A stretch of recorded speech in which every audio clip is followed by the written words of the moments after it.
better focus.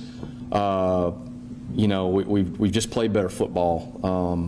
You know, so like I said, it's all kind of hopefully coming together here at the right time. Yeah, and a lot of older guys on this team, it's kind of the ending of like your 4-year cycle, you'd say. Right. How would this season kind of sum it up, especially with the early woes and picking it up? How would this season really sum up this 4-year cycle for you and just the guys that have really been on this team? Well, we got several guys that have been here with me for 4 years, and some that were here the year before I got here, so they're in their 5th year. We wanted these guys to be able to experience, you know, being a playoff team, and we've been so close. And to see those guys keep coming back, you know, and take another step, just keep getting better. And they've been through a lot, man. They've been through a pandemic, okay, nonsense, okay, where you get in, you're trying to get your culture built, and you're trying to get a few more in just chaos, and they stuck with it, and they had success. So to see those guys, there's a bunch of seniors on this team who are going to be a success in this world because they've learned how to do that. You know, so that's who I'm happy for those kids to be able to have, you know, good things happen for them and see their work pay off, and that means something. They've earned that. You know, and it's good to see people get what they're earning, and that's a good lesson for them. Coach, this is a team that easily could have kind of gotten checked out after that loss in Chattanooga, especially with, you know, as competitive as it is to get into the 2014 playoffs after that 3rd loss. But they did. I mean, you guys are out a lot of wins week after week.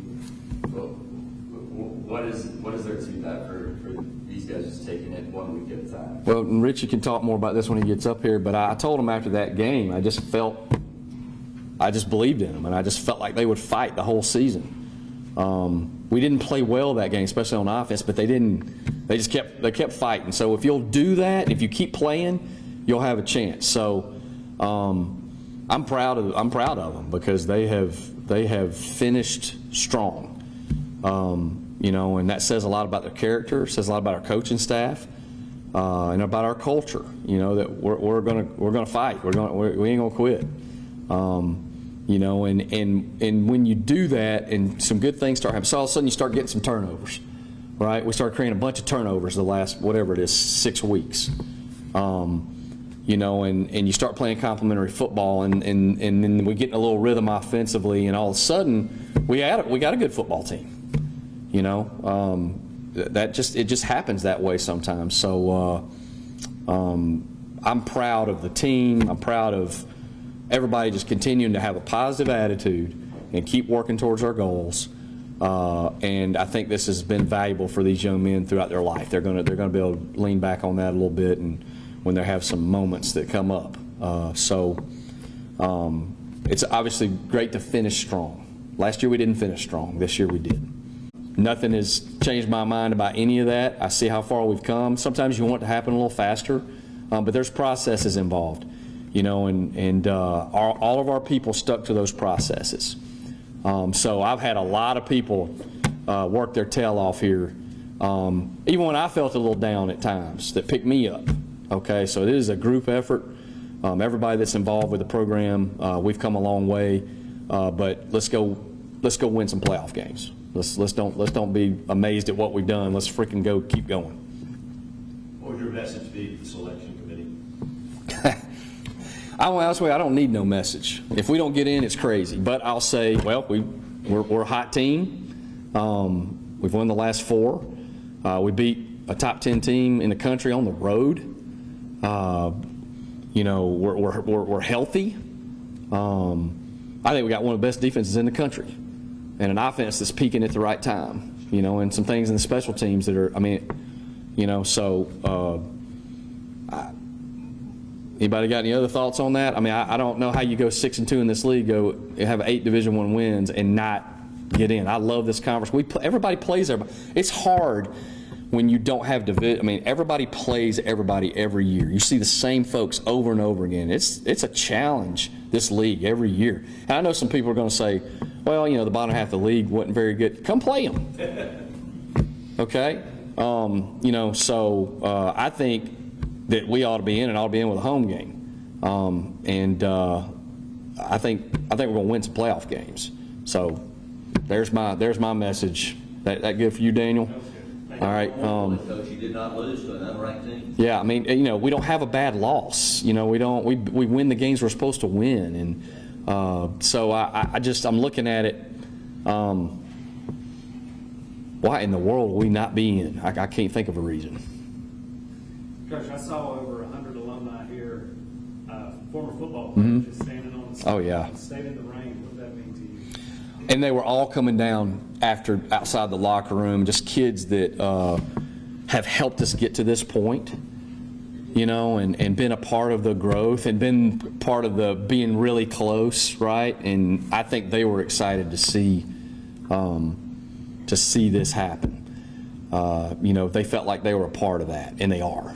And I want them to be here. I want them to be around. I want them to be on the sidelines. I want them to be proud that they play football here. So it means a lot to me that all those guys were here, and it was important to support their old teammates. And so like I said, I want people to be proud that they played football at Mercer, that it meant something, that it was hard, that it was challenging, and they had to make good grades, and they found ways to win and found ways to extend their season. So I'm very excited that those guys were around, and it means so much to them.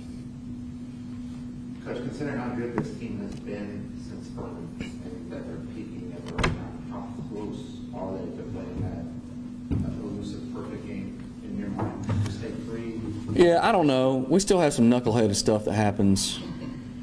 I think about the last series offensively, just like, where we had a chance to, we drop a ball, we snap the ball into somebody, and then we miss an open guy. I mean, those are things that we can clean up. We got to be more consistent in some of those situations. So we certainly have not played a perfect game, and the kids know that. They know we can play better. That's exciting, that knowing we can go to work out here this week and get better, and especially in those moments where we got to close it out. Just a few more good positive things, and all of a sudden the game, it's a 2-touchdown game, right? It's a 17-point game. That game could have really been that way Saturday, and like I said, we played good and we beat a good team, but we can play better. So I want those guys to be hungry to improve this week in practice. And I'm sure one question will be, what does this week look like? We're going to try to get our legs back under us. We are a healthy team right now, but we still need to, get some bumps and bruises a little better. But we need 2 days this week. We need to go out and run into each other and stay sharp and be physical. And we need to run and condition a lot this week. Just stay sharp, stay in shape. Not take a step backwards, trying to rest. But it's still at the same time let them kind of get themselves together, as much mentally and emotionally as anything. Because I want them to come in here Sunday excited to see who they're going to play and go attack the week. So we want to be able to do that. The post-game celebration on Saturday, we asked all the players what it felt like walking off field. What was the kind of multi-part question? What was the post-game celebration? What was your feels in that? And then did you finally get to take a day off yesterday? Yeah, I thought the post game was pretty awesome. It was genuine. Okay, the guys were excited and felt a sense, I think, of accomplishment. But I didn't in any way see in that room a bunch of guys who were like, okay, we made it here, so let's just take a breather. I didn't see that at all. I saw kids that were excited about the opportunity in front of them. And it's great when you have, our president come in there and some of our supporters, that have Charlie and some of those guys that have been so supportive of what we're doing. You see how excited they are. That means a lot to me. It was great to celebrate. I did yesterday. I'll tell you this story. I woke up at 4:30 early Sunday morning, okay? And I was a little groggy, and I'll be 50 years old in January, so, we got to get up and use the bathroom sometimes at night, right? All right, so I get up and I look at my phone, and I got a missed call from Joel Taylor at 2:30 in the morning. That ain't ever good. Who's in trouble? Who got hurt? What's going on? And so I get up, my adrenaline's pumping now. Oh my gosh, what in the world am I going to have to chase? Who's in jail? That's where your brain goes, right? When you're dealing with 110, 18 to 22-year-olds, or a coaching staff that may have somebody had that's what you do. So I called Joel, he doesn't answer. All right, so I'm really panicking. So I text him and say, hey, man, I saw you called. What's the matter? And about 10 minutes later, he texts me back and goes, oh, sorry, I butt dialed you. So I did not go back to sleep. Guess what I did? What do you think I did? I watched every snap of the game starting at 4:30 that morning. And I was done by about 7:30, which is good to have it done before church. Yeah, I didn't sleep in like a little bit more like I wanted to that morning, so I'm going to blame Joel for that. And but I took Isaiah over here to the batting cage. We're trying to get ahead of baseball a little bit. My arm's a little sore today from probably throwing him 200 pitches. We came back home, played a little basketball. All right, Coach, he's playing upward now, so we're working on that dribble, stop, shoot. You know, he wants to shoot from three-point line. That's all he can do to get it up there, right? So we worked on that. We played Monopoly. Okay, played Monopoly as a family, watched a little football, you know, ate some dinner. It was good. I appreciate you asking about that, Todd. It was a good Sunday. Went to church, obviously. Had some recruits in that morning, went to church. So it was a good day. I appreciate y'all. Gonna bring up Nate Howard.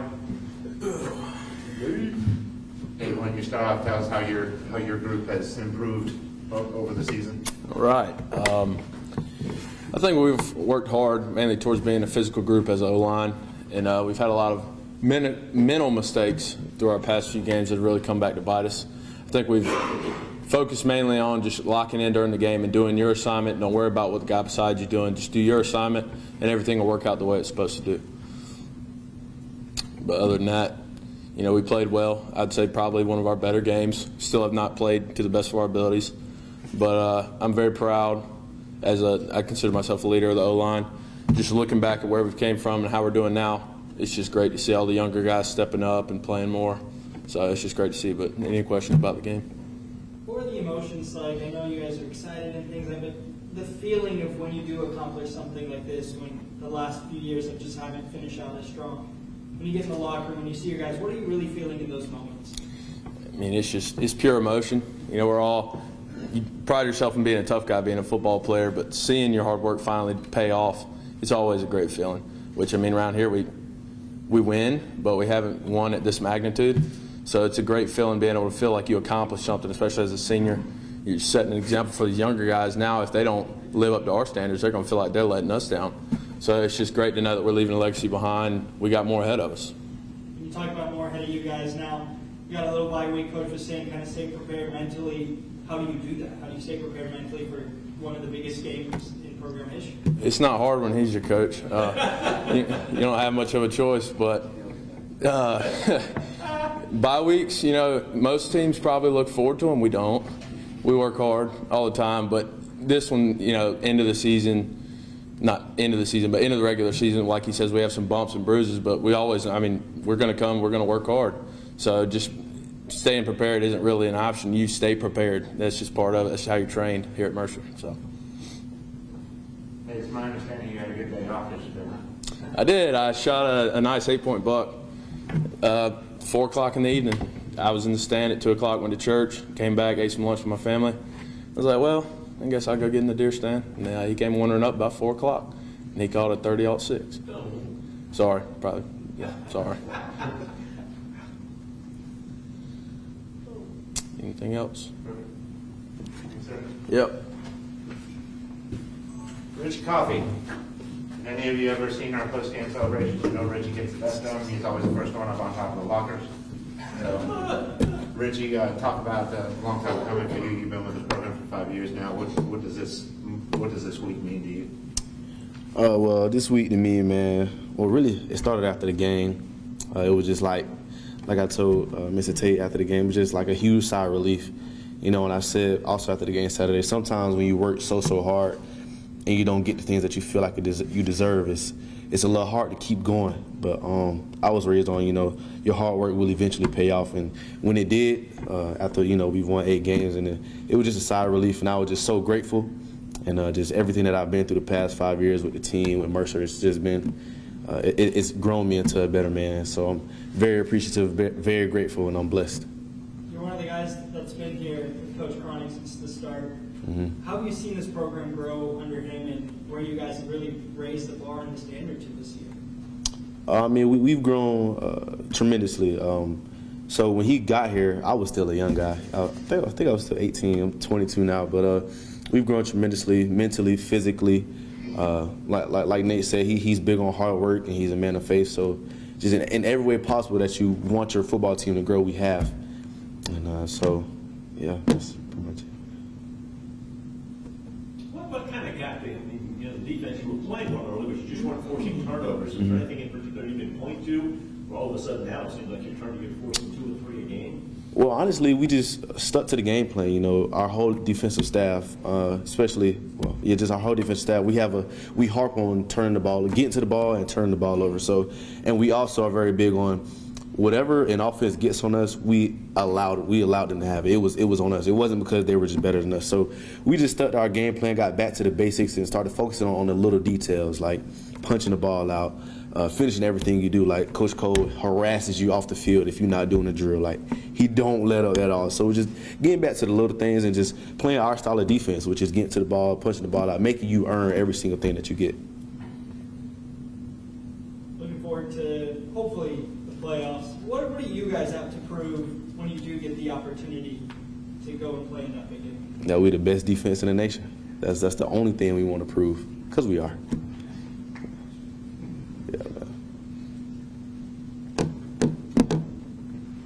How close is your unit to playing that elusive perfect game? What do you guys see that, and how much have you matured since your group has matured since the Furman game? Well, since the Furman game, you know, it's always tough taking a loss, especially when you feel like you should have won. And you know, coming out of every game, whether you win or lose, you know it's things that you can get better at. But I think we're pretty close to, I guess, playing a perfect game. But we've grown a lot. I mean, we focus more on the little details. Like I said, if you're supposed to take a 6-inch step, we try to take our 6-inch steps. We're getting better at, you know, running to the ball. But we've grown, man, and it's more so off the field. Like we have this group has been together, I think, 3 consecutive years now. We returned 10 out of 11 starters. So we're not only are we close on the field, because that's easy to tell, but off the field, it's like, if you see me, you see at least 3 other of our players. So I think that also contributes to us growing, because it's not just me doing my job so that we win the football game. It's me doing my job so that my brother's job is easier, and that makes all of our jobs easier. For example, in the game, we had a coverage, and I was underneath an out route, and Miles Redding was over top. Well, since we did that for each other, it allowed Solomon Zabara to get a sack. And that makes the game so much fun, man. So it's easy to play well when you're playing for something other than just winning a football game. Talk about your guys up front, how much they mean to you guys in the secondary. Oh, they mean everything. They mean everything to us. You know, the quicker they get to the quarterback, the less time we got to cover. And the better coverage we do, the longer the quarterback hold on to the ball, and they got more time to get there. So we work hand in hand together. And y'all think I'm a jokester. The boys are the jokesters for real. They just, we love those guys. Oh yeah, I'm still a jokester too. You need to check out Chris Hill though. Check out Chris Hill. He gonna play all day. Appreciate y'all. We're going to bring up women's basketball head coach Susie Gardner. They got 2 home games this week, Thursday against Georgia at home, Sunday against Tulane at home. Joining Coach Gardner is Mackenzie Johnson, first year at Mercer after an All-American career at Young Harris. Mackenzie had close to a double-double in her first game against Western Kentucky, 15 points, 9 rebounds.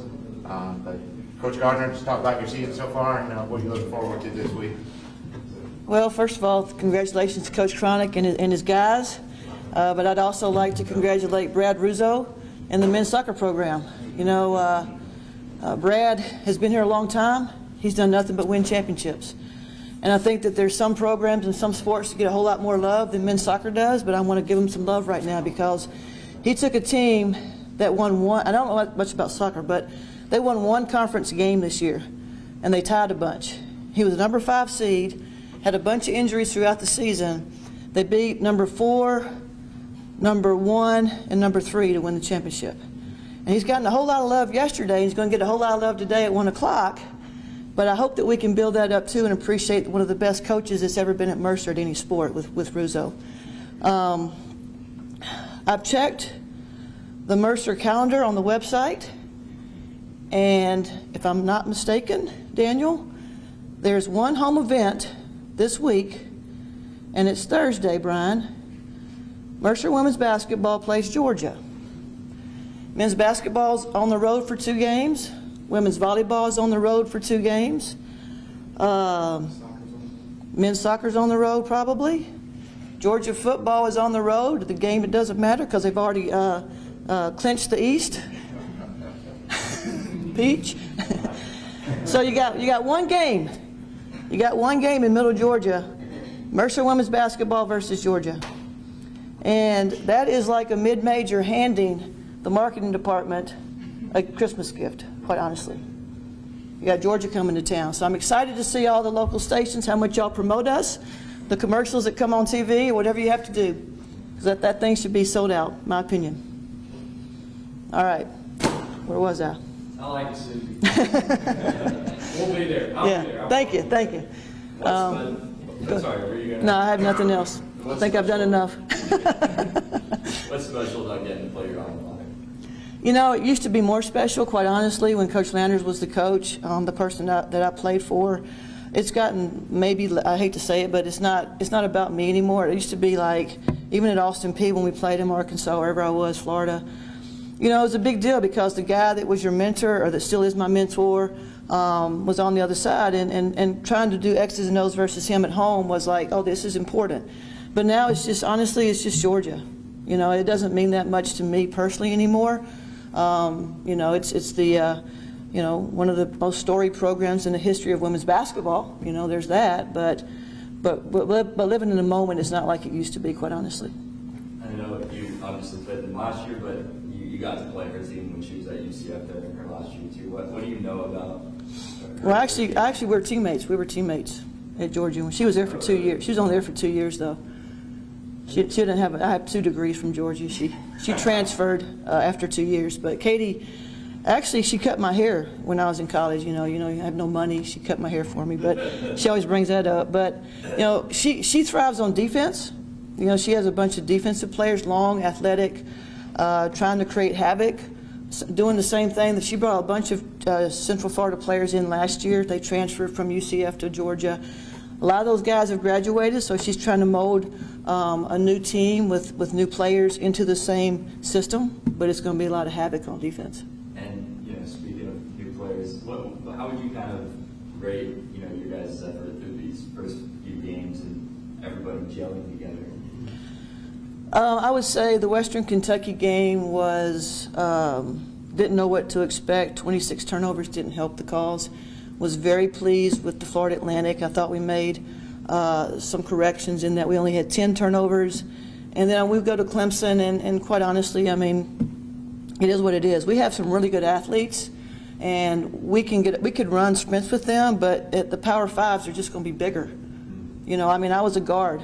I mean, Brianna's a very good player. She's 5'7", and she's got me guarding her, you know. So the difference, I think, is not the athleticism in the mid-majors. I mean, Mackenzie's a great player, too. How tall are you?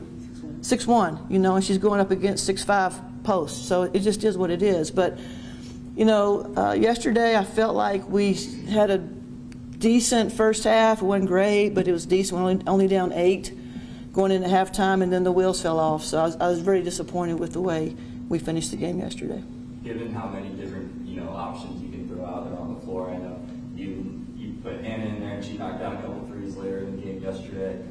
Just how are you kind of working through all your options that you got right now? You know, still working. I mean, the beauty, I mean, I can imagine being a football coach and having, 12 games and having to figure it out that quickly. I mean, we've got like 30. I've got a long time to get this sucker figured out. And that's one reason we play so many different, you know, we played 3 games and each of them had a different philosophy, right?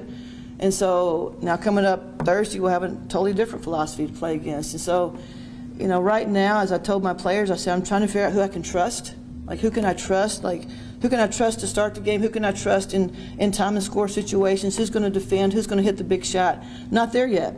Not there yet. And I would say a lot of programs in the country, at least in women's basketball, aren't there yet. If you look at the games this first 2 weeks, I mean, how many upsets you got going on right there? UConn just lost, you know. I mean, I'm sure Gino's trying to figure it out too, you know. I mean, we're all trying to figure out these new players, and But I'm pleased with we started, I told y'all last time I was here, y'all would not, $100, y'all would not guess who I was starting. I bet nobody won that, right? We started 5 new players that never had suited up for Mercer before in their career. So it's going to take a minute. It is. But I love what they bring. I really do. And then if you went back and talk about a little bit about the presence inside of Stacy and McKenzie. Yeah, I told y'all from the get-go, we've been guard dominated since I've been here, and I told y'all, I said, I'm really, really, really excited about our post play. And I think any of y'all that have seen us play could see why. McKenzie is playing like a beast. Stacy, she's just been shot out of a cannon, just doing amazing things. But those 2 guys together, pretty good, And so I'm begging my guards. I said, y'all need to feed the post, man. I told them at halftime. Stacy was 3 for 3. They're shooting the ball great, but we're not getting them the ball enough. So that's our goal, is to get the ball inside a little bit more of what we're doing. And if they can't get it, go get the rebound, man.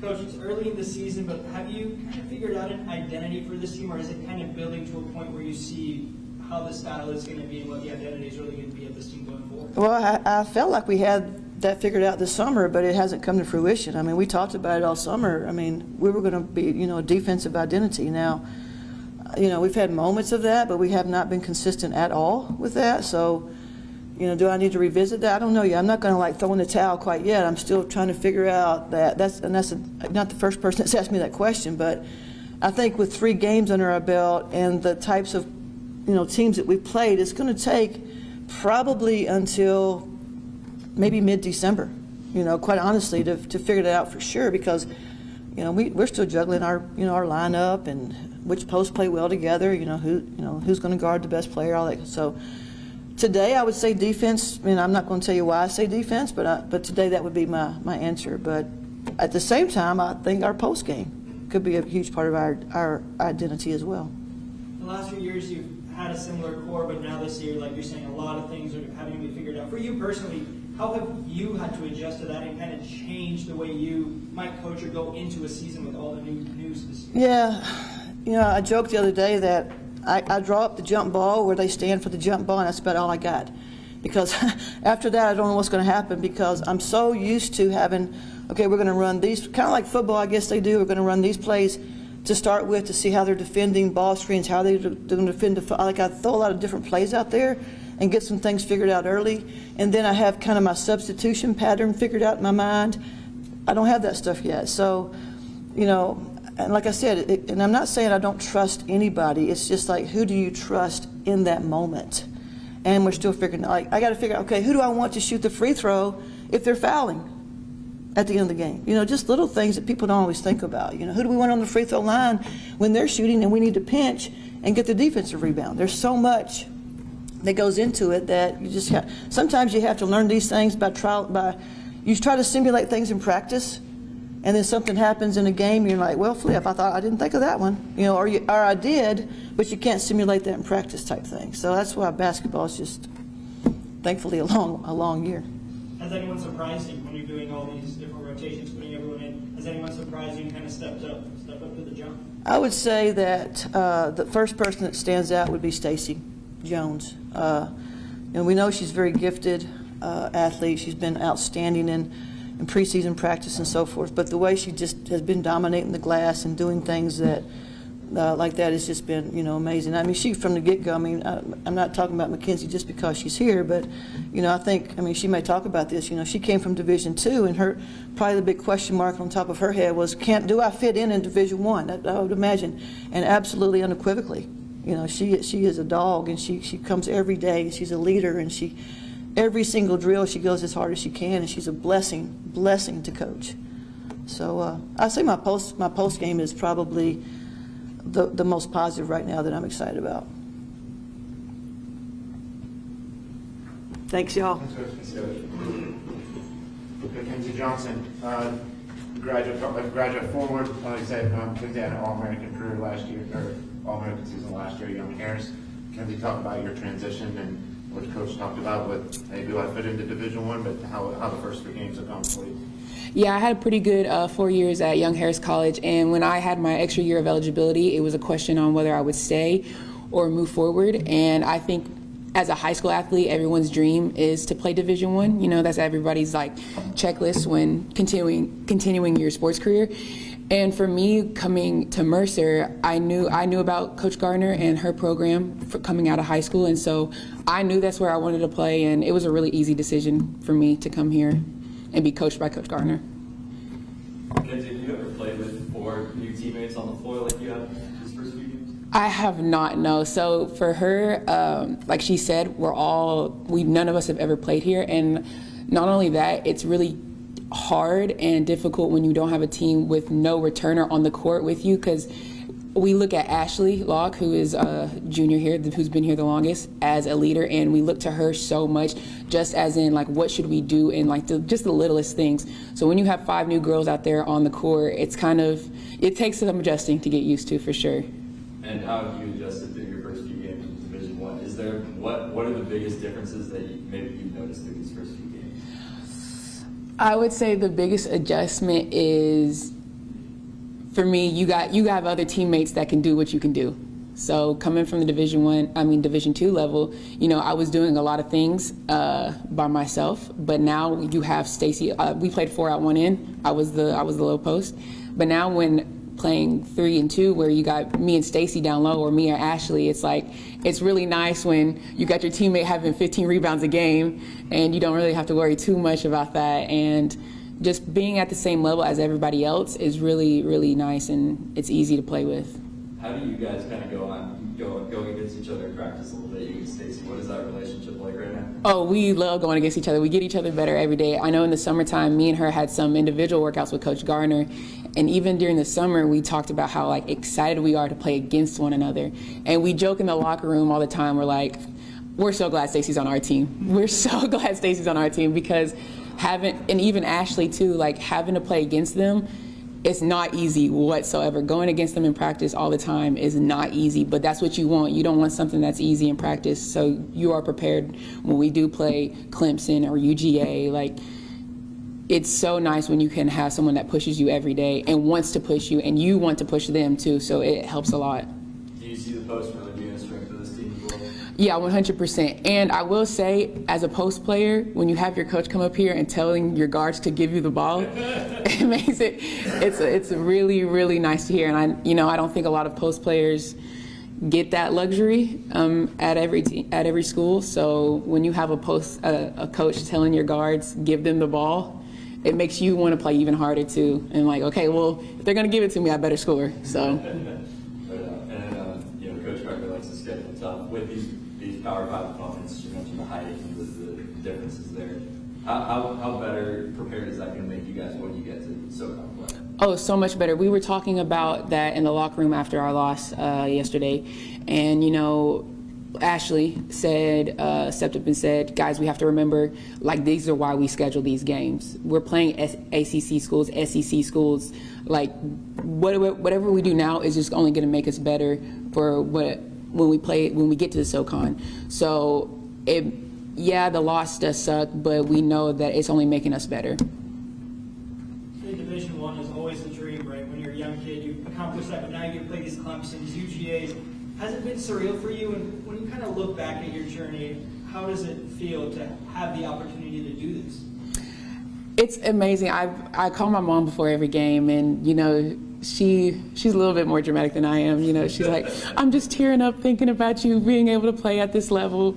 And so, sometimes I do get caught up walking into the Clemson arena, and you walk in there and like coming from a Division II where we had to share the gym with everybody. It's a community gym as well.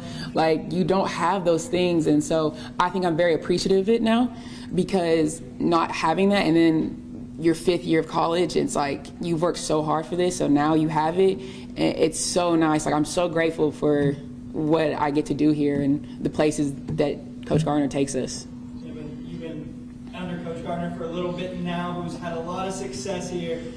How has her coaching style kind of maybe affected you this year, or made you better in a way already early into the season? I think a lot of times when you search up Mercer women's basketball, like you know who Coach Gardner is. And so her coaching style is, when I first got here, it was a little adjustment, but like that's what I want. Like, I wanted someone that was going to push me until like that I didn't even think I could be pushed. So with that, like, it makes me a better player, and I think I'm so much of a better player than I was 2 months